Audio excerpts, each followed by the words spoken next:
Welcome to Outside of the Classroom. Education is important, but not that bullshit, abstract, and theoretical education. You want useful, relevant, and actionable lessons that will help you succeed in life. So that's what we do. It's your boy Pham, your host, and now let's hack your education together. Welcome to Outside of the Classroom. Today's guest is Blake Boles, author of Better Than College and the Art of Self-Directed Learning. He's been featured on TEDx, the Huffington Post, and the New York Times, and I'm so excited to have him on today. So Blake, welcome to the show. Great to be here, Tam. Well, what were you doing this week? You were running a marathon, you said? On Thursday, I'm running 28 miles on the John Muir Trail. I'm not sure if I'm going to make it. But I'm sure you've done marathons before, is that right? Or is it your first I time? did one last year. That's it. This will be the longest. Woo, sweet. And then you've been preparing for it this whole month or this whole couple months or couple weeks. I'm living out in Lake Tahoe this summer, and I do a lot of running on the trails out here. So it's been a very gradual, pleasurable preparation. Well, that's so sweet. Good luck to that run. I wish I can join you one day in the future. All right. Well, in this podcast, I really want to talk about all of your work and how you got started with self-directed learning itself. So, if you could you please just give a little bit of backstory on how you got started with teaching others how to self-direct their own learning? Sure. I grew up in a pretty normal suburban educational setting in California. And I thought I was really passionate about math and science and astronomy specifically. And so I did the college prep thing and got into the best school that I could, which was UC Berkeley. Hmm. And I was studying astronomy and physics there for my first 2 years. And then a couple things happened halfway through that college career. First one was I realized that I really was not as good at math or as passionate about math as I needed to be a good research scientist.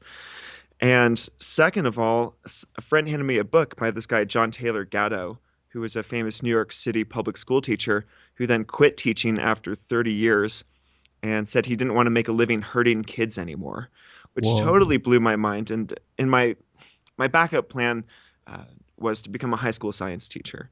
And I always liked working with kids and teenagers and working at summer camps. But when I started reading Gatto and I started reading a lot of other books about alternative education, I just got totally swept away and thought this is a lot more relevant and important than studying the distant stars.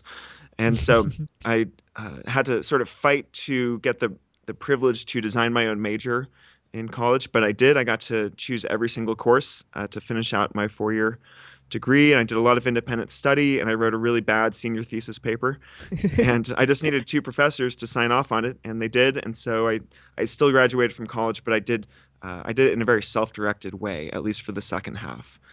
And Yeah. yeah, and so that's what got me started on the path personally. And working Mhm. with teenage homeschoolers and unschoolers and other alternative school students after college is what got me started helping other people, Mhm. young people, take more self-directed paths. Yeah, tell me more about the last 2 years of Berkeley. You said you did your own independent study and your independent research. What exactly did you do during those 2 years? So I had this background in math and science, and I didn't want to do start over and do another 4 years of college. And so I convinced these two professors to sign off on a major which I called alternative schooling and science education, which was a little bit of a misnomer because I never really studied science education. I was studying alternative schooling, and I just needed to put the word science in there to justify my new individual major. And so I took some upper division courses in education theory. I did some internships and volunteering at local super alternative schools in the Bay Area, like Sudbury model free schools, where there's no required curriculum whatsoever. And I did a lot of my own writing and reading, which got signed off as independent study. And Mhm. it was great. It was like a really awesome uh, time, and it gave me a lot of faith in the college system that actually I go back on a little bit later on when I realized that not everyone else was having equally as kind of eye-opening and enlightening experiences in the college system uh, Mhm. as I was. And also, I got a pretty uh, great deal. I went to Berkeley before the recession, before the tuition hikes. I think it was about $8,000 a year in tuition to go to, what is almost an Ivy League school. And so I got a really high value for low cost, and I walked away without any student loans. I was working most semesters that I was Wow. there, and had parental help also. And so I had a really great experience in college. And yeah, and so it's hard for me to reconcile that sometimes when I'm writing books about reasons you shouldn't go to college. And I do my best to not be a hypocrite. hmm Well, that's awesome. Thanks for sharing that story. But I'm very curious to see because you work with a lot of like unschoolers and homeschoolers who try to do this alternative education on their own, and many listeners who tune into this podcast also want to maybe not go the college route, but take their own self-directed path. Before we get into like the more detail, like the tactics and action or advice, I guess why should young people today like self-direct their learning? Like, shouldn't college just be enough? Well, I mean, to generalize that question, why should you lead your own life? Why don't you just do stuff that everyone else tells you to do? Why shouldn't you do what your parents want you to do, what your culture wants you to do, your friends, encourage you to do? Why not just be a total automaton? It would be a lot less hassle.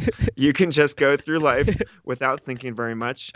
I mean, that's so you could do that, but I think self-directed learning and just the whole idea of taking control of your life makes life a lot more fun and interesting and ultimately meaningful. And it's the deathbed test, right? When you're on your deathbed and you think back, did I do something that was really interesting? It doesn't have to be something that's different. It doesn't Mhm. have to be, you don't have to be some countercultural revolutionary. Just you need to live a life full of meaning. And I think that it's very difficult to do that if you don't take some sort of proactive control over your work, your career, and your education. And they're all tied together. Interesting. Awesome. Good answer. But just with the word like self-directed learning, for those listening who might not be totally like familiar with like self-directed learning and alternative education, could you just give a brief background on like what that is and how like you are helping teenagers doing that today?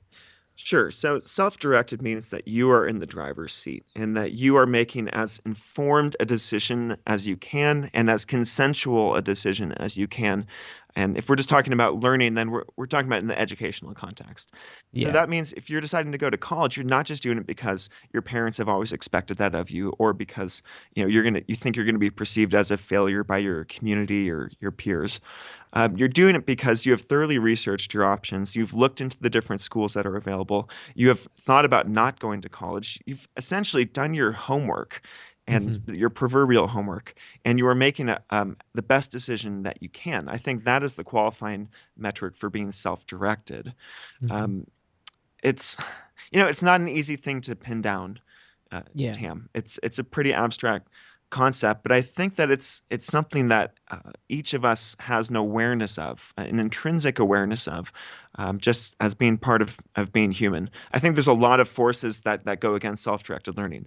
Like I think humans are really tribal, creatures also. hmm I mean, we do conform, and it's a sort of survival mechanism, and so it's not something that's ever easy.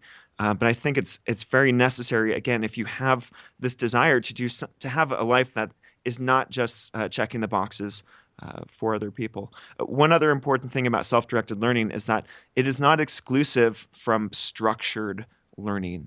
And so self-directed means you are choosing what you are putting yourself into. You're consenting hmm to it actively. And so that doesn't mean that college is off the table. It just means Yeah. you need to make a really good decision about it and weigh all the options and consequences. In the same way that it doesn't mean that if you want to be a self-directed learner in the K through 12 years, you have to be a homeschooler or unschooler. I know plenty of kids who go to regular schools or alternative schools who are fully self-directed learners because they are choosing to be there. They're not just going because they're forced to be there or because they are forcing themselves internally to do it. And so hmm again, a tricky concept, but I think that most people have an intuitive grasp over it. Yeah. Well, I was just about to ask you that question, so it's like you were reading my mind. Because I was thinking like the next question I want to ask you was like, how can young people today get started in self-directing their learning? But it seems like you can go to college and you can still self-direct your learning. You can be homeschooled or unschooled and still self-direct your learning. Am I getting that right so far? Yeah, or you can go to school and still self-direct your learning. It just might be a little bit more difficult because you're surrounded by some pretty heavy influences there. Got it. Yeah, I mean, one way to get started is to question what your influences have been. And so it takes a heavy amount of self-reflection and the building of self-knowledge and asking yourself, what are my real motivations for the path that I'm currently on or that I'm considering in the near future? I mean, there's some great, basic thinking exercises you can go through to do this. One of my favorite recent ones that I picked up from my friends who are creating a program called the Open Masters, which is sort of a self-directed master's degree program. Ooh, They, interesting. yeah, they posed a question. Ask yourself what you would do if you received the MacArthur Genius Grant. And I hadn't heard of this before. I heard about it through them. The MacArthur Genius Grant, or fellowship, as it's officially called, is a real thing from the MacArthur Foundation, and they will they will contact somebody completely out of the blue, like you pick up your phone and someone says, "Congratulations, you've won the MacArthur Fellowship," and they give you, I believe it's $625,000 over the course of 5 years. So essentially, more than $100,000 each year for five Mhm. years to pursue your creative vision. And so usually they're giving this to people who are doing good work, but largely unrecognized work in Ooh. various fields. And so just generalize that as a thought experiment and say, if you didn't have to work for money for the next 5 years and you were just given carte blanche to pursue to figure out your interests and to pursue them, what would you do? And this is a different question from the imagine you are filthy rich, like you have $1 billion and you can go buy your own island if you want to. I think that one's a little too far out. This is more like, okay, you've got $100,000 a year, you don't have to worry about rent or food or transportation, you can live anywhere in the world. What would you do with your time? Mhm. That's a great question to get you started thinking about, like, oh, what do I actually want to do outside of all of these shoulds and have tos and musts that are being pressed upon me by the world at large? Yeah. Um, Well, I like that question a lot, and I'm actually kind of guilty of using the $1 billion question when thinking about like my dreams and aspirations. But essentially, what I mean by that question is just if everything was covered, like if you didn't have to work for money, like what would you want to do? And this is a great question. yeah, if you had your basics covered and you could still buy some plane tickets to other parts of the world and go out to a nice meal every once in a while. Mhm. So when you say question influences, do you mean influences like parents and educators and friends and family and stuff? Yeah, exactly. All of those. And in addition to that, media and just the stories that are told in our culture about what it means to become successful, about Mhm. what it means to do good work, to be popular, uh, all these things. It's not an easy process. It's not a quick process. I think it Yeah. requires a lot of reading. I think it requires a lot of solitary time. I think it requires interacting and connecting with people from outside of your, the little bubbles that you grew up in, whichever bubbles those might be. And Mhm. usually that involves travel, and that's why travel's been such a big part of my life and why I've uh, what I do for money right now is I take teenagers on trips around the world, while they would otherwise be going to school. Because I Mhm. just think travel is one of those natural bedfellows with self knowledge. You remove yourself from your familiar locations, from your familiar settings, from the warm bosom of home, Mhm. and you are forced to go out and recreate yourself and to Mhm. introduce yourself to total strangers and tell your life story over and over again. And Nice. yeah, and so there's something magical about travel, and I think that's why travel is such a foundational part of anything that we call a gap year between high school and college, or just what pretty much anyone, whether you're like 21 years old or like 45 years old, pretty much says, if somebody asks you what would you rather be doing right now, a lot of people say, oh, I wish I could be traveling to X, Y, or Z. Yeah. There's a good reason for that. That's so funny because literally like 30 minutes ago, I just interviewed Matt Kepler. I think that's his last name, Nomadic Matt, and he's a travel hacker. And he helps people get out and travel. And he was talking about all the excuses people have and all the benefits that it can have for you, but people just choose not to do it or have reasons to not go against it. But I definitely agree with you, Blake. And travel is a little microcosm of self-directed learning. I'm assuming we're talking about independent travel, not like book a tour and get shuttled around on a bus following somebody Mhm. with a little flag. But independent travel, you go to a new place and you have to learn everything over again. Mhm. You're figuring out how to get to point A from point A to point B, where to stay, what to eat, how to communicate with people, how to stay entertained, how to meet people. I Mhm. mean, this is all self-directed learning, and especially when you do it solo or maybe with just one other person instead of being, reliant upon a group of people. I just think that it builds those self-directed learning muscles like almost nothing else can. Yeah, I love that. And I feel like some of the listeners like who are tuning in might be a little bit like intimidated about self-directed learning because they've never done it before. But I guess like what are some of the common mistakes like beginners make while trying to like self-direct their learning, whether it's through schooling, whether it's through traveling? Like, do you have any couple stories where they've made some mistakes about like self-directed learning and they've learned something along the way?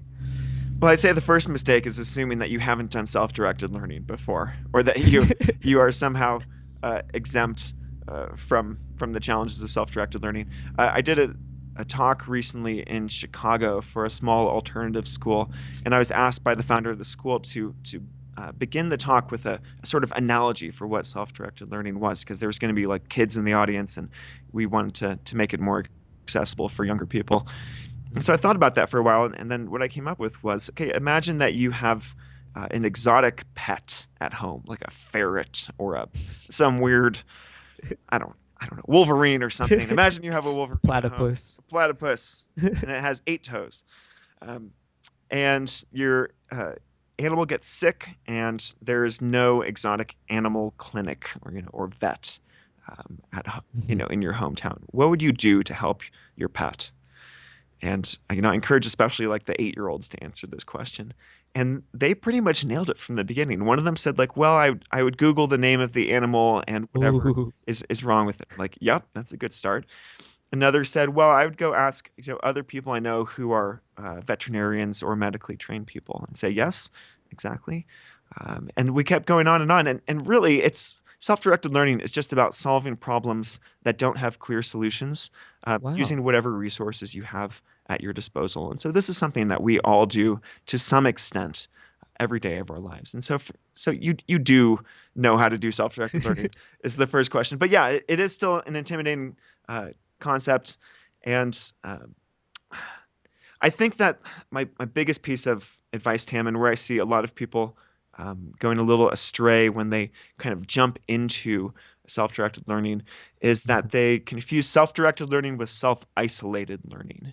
And they think that that means that you need to do everything on your own. It's sort of this like hyper individualism interpretation of self-directed learning. But if you just think about the those two kids' responses to that thought experiment, I would go Google something, and then I would go find people I know who are medically trained. Those are Mhm. both those are not self-isolated acts. Those are interconnected acts. Google is just accessing the broad collected knowledge of humanity. And talking to other people socially is obviously not an isolated act.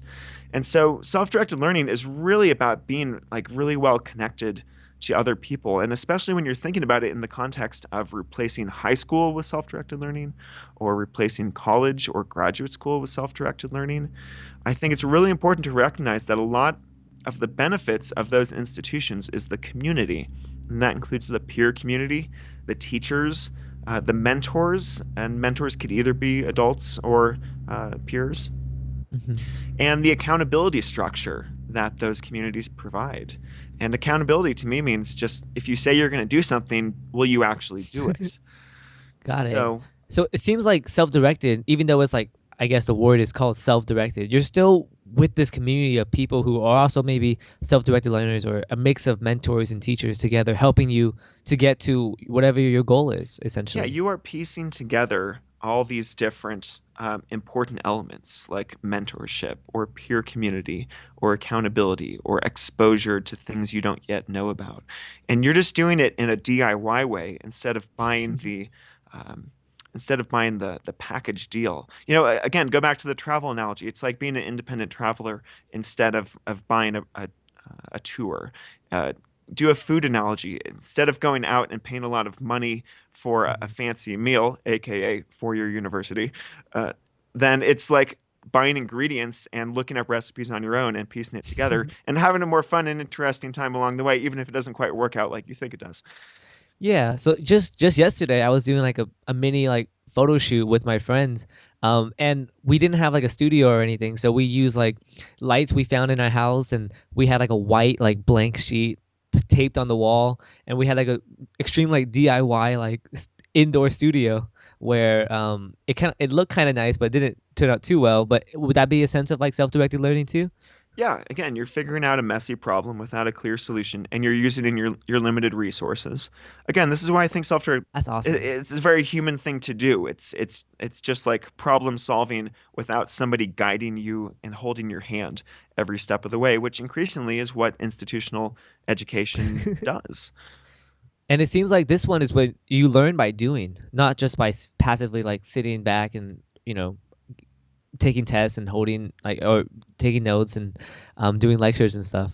Yeah, I find that that's an oversimplification. I think that, Sorry, that we no, too it's much. important because we right now we spend too much time learning through attempting to learn through reading or listening to lecture when we should be doing more doing.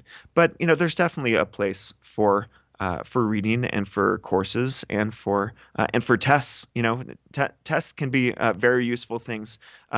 We are just like way too focused on them and focused on the wrong kinds of tests right now. I'd love to see more tests that are actual skill-based tests that can be done at any time. So, for example, the way that the world of tech and programming is shaking out right now, there's a lot of focus on badges. There's a lot of focus on essentially proving your skills and doing it whenever you are ready to prove those skills. Like I would love it if high schools were much more oriented around, here is a set of tests and not just paper and pencil tests, but like actual, like, yes, like you said, do the thing, go do the thing tests um, that you could essentially attempt to complete at any time.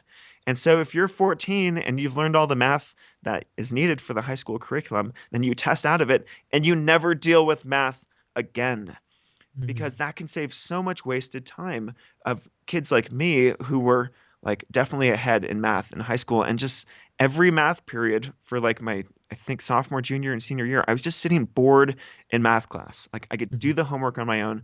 I really wish that Khan Academy had existed when I was in high school in the late 90s and I could have just like done it and then focused my energy and my efforts on something else instead of being forced to kind of go along at the same speed in the river as everyone else. That was just one of the most frustrating things for me Mhm. in high school. And not just about like, I'm not saying like I was super smart and I could have just done everything in a blink. There was other stuff that I wanted to go a lot more slowly on. In AP biology course in class, I didn't have enough time to go into the stuff that I wanted to, and it felt like I was just skimming over it and being forced to rush through it. And Mhm. so going too fast, going too slow, and kind of forcing kids to study stuff that they could probably do better on their own or with their own resources or with their family. I There's just a whole madness to the system, Tam. You're Mhm. getting me going now. Sorry, so I'll cut you off then. But it sounds like every student, like every person in general, has a different learning style and has different needs and different like preferences that school doesn't accommodate. It's not a one size fit all solution. That's what it sounds like. In my ideal world, there would be a lot more schools out there than there are right now, and they would be really smaller than the kind of schools that I went to with like a 2,000 kid high school, Mhm. because I just think we need a much more diverse offering of educational solutions. Some of the schools would look like military schools, some of them would look like Montessori, some of them would be total hippie, no curriculum free schools. Some of them would look, probably the Interesting. McDonald's style of school would probably be what we have as a mainstream public school right now. I just think there should be way more of a diverse selection, and then with that, more options that don't look like school right now. Options that look like a tinkering academy or a makerspace. Options that look like they're completely tech focused for kids who want to go. For the kids who can never get off Minecraft and really should just be allowed to go as deep Yeah, into tech as they possibly can while they that's have right. that passion and drive for it. That's my little brother right now. Yeah, mine too. So, uh, I'm not anti-school. I just think that we've got, yes, like only a few, like in any given community, there's only a few choices, and that does lead to a very one-size-fits-all type mentality. And there needs to just be a lot more. And, uh, uh, Well, I think if listeners want to know a lot more in detail about self-directed learning, they can definitely check out your book, The Art of Self-Directed Learning. Or if they don't want to, or if they're debating about college, I read your book, Better Than College, which really validated like my beliefs and what I agree with from your book. So I love the work that you do, and this is your rants are great. You should keep going. Maybe in a different podcast. yeah, I appreciate that, Tam. Thank you. Well, awesome. Well, Blake, I know we're just gonna wrap up really soon, but where can we find you and your work? Sure thing. Just go to my name, Blake, Blake, Boles, Boles.com for pretty much everything. And I've got my company, unschooladventures.com, and that's where I lead those international trips and sometimes programs in the US for 14 to 19-year-olds. Awesome. Well, Blake, before you leave, do you have any last words for the listener who is excited about self-directing their learning and who wants to just get out there and do it? Do you have any last words or advice that you want to leave with them today?